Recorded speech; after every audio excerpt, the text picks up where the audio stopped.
It was overcast with a cool breeze, midway through an Arkansas morning in late spring. The dragonflies were dancing on the water as the turtles swam by, lazily feeding on the minnows that strayed from the shore. The way those baby brim move on the algae-filled water's edge, you'd think that water was alive. And alive it was.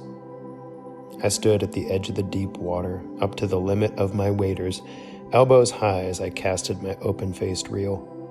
Plunk, clit, set, pow, hook, fight. Another 2-pound bass to add to the small collection on the end of my stringer looped around my belt. As I fought the spirited fish, I could feel the ones I'd already caught tugging against my waistline. Not ready to be dinner yet. Caught, but still fighting. Like me, full of life. I propped the pole on my shoulder, pulled my catch in by its mouth, and regarded it for a moment. Another muscular largemouth bass, dappled forest green with hints of blue and yellow, smooth and powerful at around 2 years old, an intrepid hunter to behold.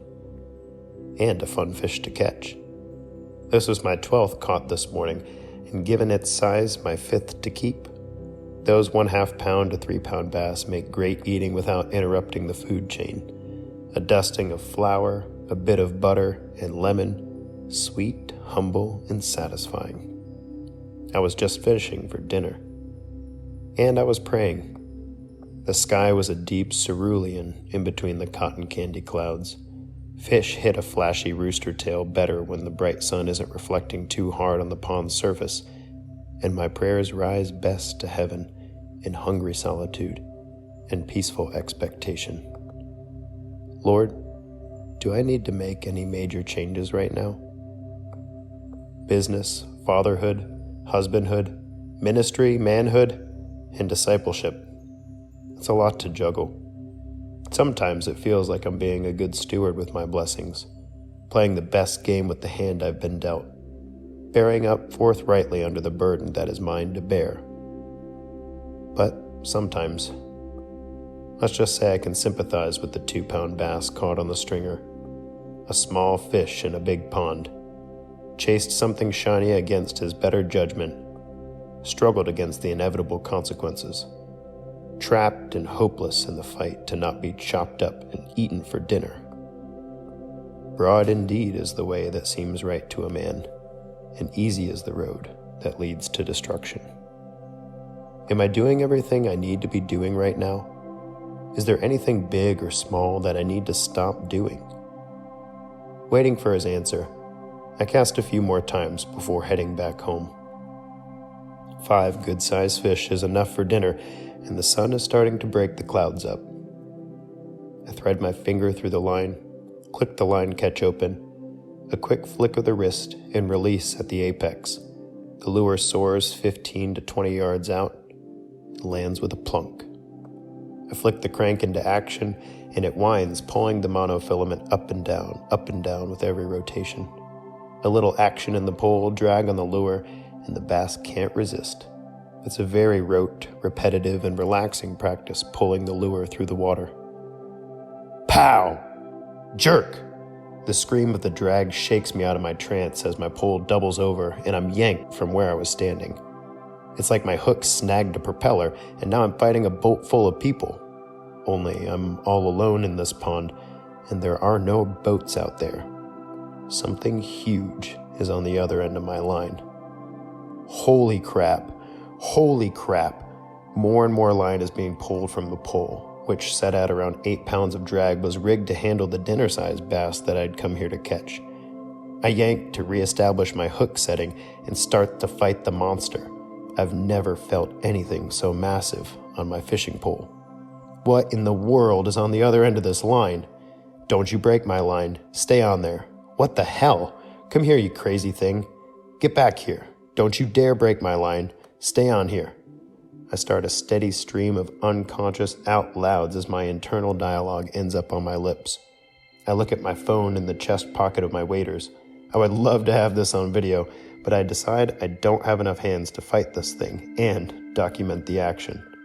I guess it's just me and you, Mr. Mongo Fish. I pull and reel and struggle and watch. It must be a huge turtle, or maybe a stubborn catfish. The way it's fighting, I wouldn't have been surprised if it was a juvenile alligator. I mean, this is Arkansas, and just about any animal is fair game around here. 12 yards away, I see a flurry as it surfaces. It's almost eye level as I'm still wading in the water up to my chest.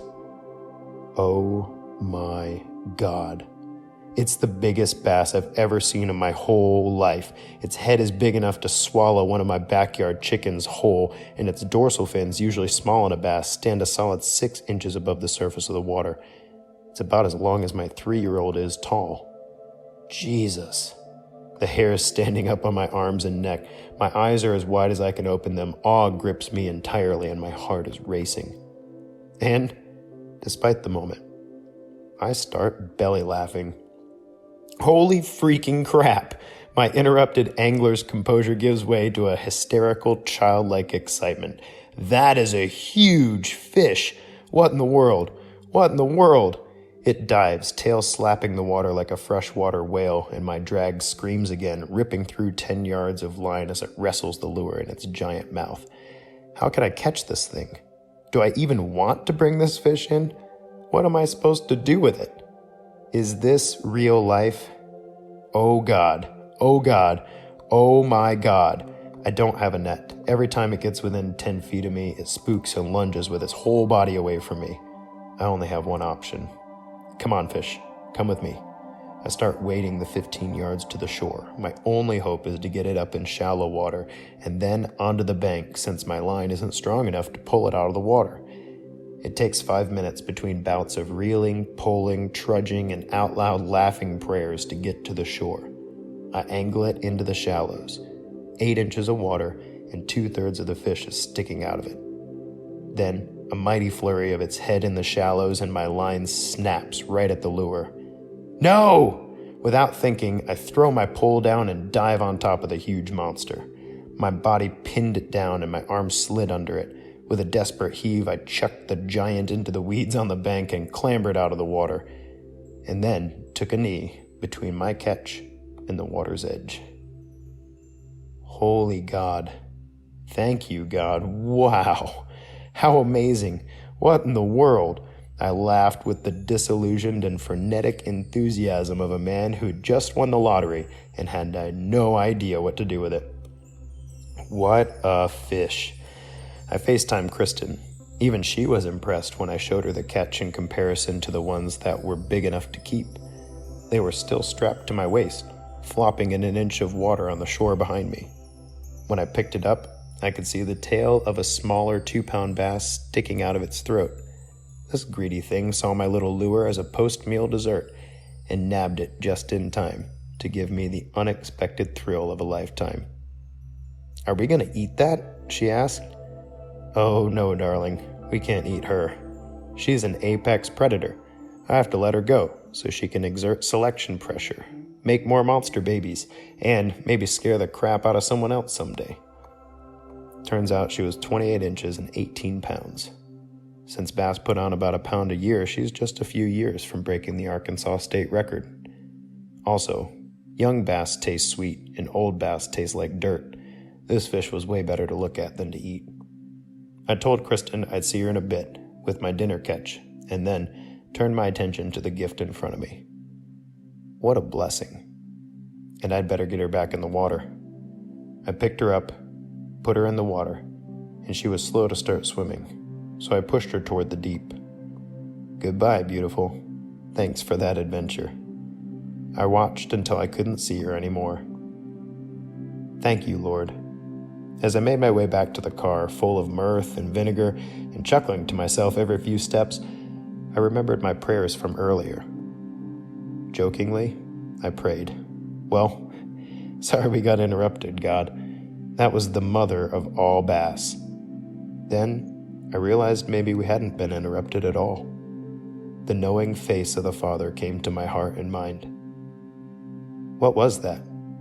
What were you trying to tell me? As my question faded and I focused on him, his response flashed through the part of me that was listening. What did you do differently on that cast, Alex? Well, not a thing. It was the same lure, same pole, same line, same cast, same spot as the skilled and nonchalant fishing that caught the dinner that we were going to eat over the last hour. Exactly. Stay faithful. I sobbed. I was looking for an answer about how I might do things differently.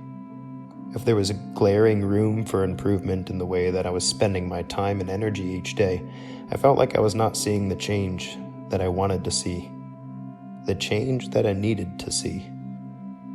But faith isn't about motivation.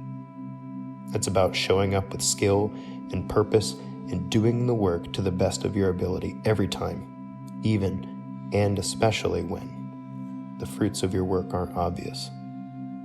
Stay faithful, he said to me. Keep showing up. Keep tying that lure the same way. Keep casting with precision. Keep being attentive even when there are no bites. Keep being grateful and humble about what you, quote, deserve for your effort. Keep praying. When the sun is shining and the breeze is refreshing, keep listening when the sky is dark and nothing but mosquitoes are biting.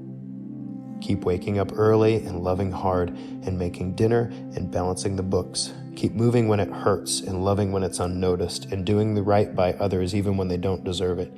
Keep taking the steps you know are right and good even when you don't know where they are leading or why God is asking you to walk there or how you're going to keep finding the strength to move forward.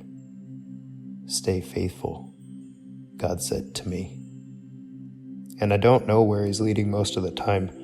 The narrow way that leads to life is a winding and difficult climb.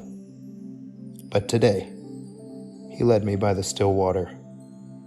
And I showed up with a little faith and oversized waiters, and he provided, as he does, dinner for my family and an increase for my faith on the road to life abundantly.